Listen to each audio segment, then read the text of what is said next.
आज का केस एक ऐसा सवाल उठाता है जो हर लॉयर, हर सिटीजन और हर कोर्ट को कन्फ्रंट करना पड़ता है। क्या हर रिलेशनशिप के बाद फाइल्ड एफआईआर ऑटोमेटिकली रेप बन जाती है या फिर कोर्ट को पूरा कंडक्ट और इंटेंशन देखनी होती है? गुजरात हाई कोर्ट के सामने आया एक केस, मनोज भाई कचरा भाई वसोया वर्सेस स्टेट ऑफ गुजरात। इस केस में एक्यूज के अगेंस्ट सीरियस एलिगेशन लगे थे। Section 376 IPC rape, 506 IPC threat और 114 आईपीसी अबैटमेंट। एक्यूज ने हाईकोर्ट का दरवाजा नॉक किया सेक्शन 482 और सीआरपीसी के अंडर एफआईआर क्वाश करने के लिए। कंप्लेनेंट एक 38 ईयर ओल्ड मैरिड वुमेन थी जो अपना ब्यूटी पार्लर चलाती थी। कॉन्टेक्ट शुरू हुआ फेसबुक फ्रेंड रिक्वेस्ट से जो कंप्लेनेंट ने भेजी थी। फिर क्या हुआ, रेगुलर बातचीत, मीटिंग्स और इवेंचुअली फिजिकल रिलेशनशिप। फिर एक दिन एफआईआर फाइल होती है विद एलिगेशन कि 2019 से रेप हो रहा था। कंप्लेनेंट का कहना था फर्स्ट मीटिंग में ड्रिंक दिए गए जिससे डिजीनेस हुई और असॉल्ट, बाद में थ्रेट और caution. Section 164 CrPC statement record हुआ। एफएसएल ने वीडियो एग्जिस्टेंस कंफर्म किया। केस सुपरफिशियली सीरियस लग रहा था। एक्यूज ने पूरा नैरेटिव ही रिवर्स कर दिया। रिलेशनशिप फुली कंसेंशुअल था। वीडियो कंप्लेनेंट ने खुद रिकॉर्ड किया था।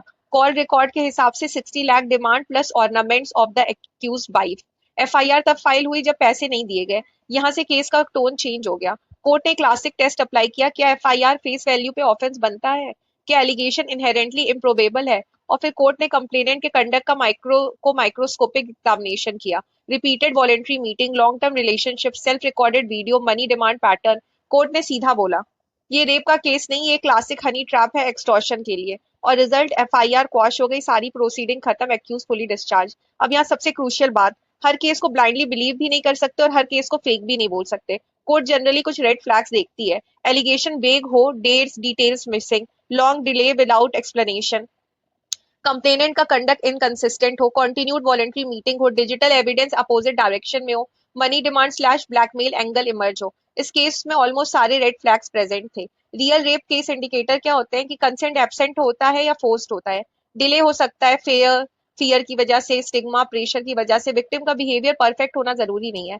मेडिकल एविडेंस हो या ना हो, केस डिपेंड करता है टोटलिटी पे। Threat, caution, intoxication, power imbalance importance factor होते हैं।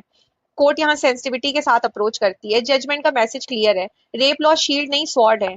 जस्टिस सिस्टम को मिसयूज करने नहीं दिया जाएगा और साथ ही जेन्युइन विक्टिम्स को प्रोटेक्शन मिलना इक्वली जरूरी है। हाई कोर्ट ने यहाँ एक बैलेंस स्ट्राइक किया, victim protection versus false implication prevention. Court room में सच सिर्फ एलिगेशन से नहीं, कोर्ट कंडक्ट, कंसिस्टेंसी और इंटेंट से डिसाइड होता है। और जब लॉ का मिसयूज होता है तो वही लॉ मिसयूज को रोकने के लिए खड़ा हो जाता है। For more such legal update please like share subscribe law.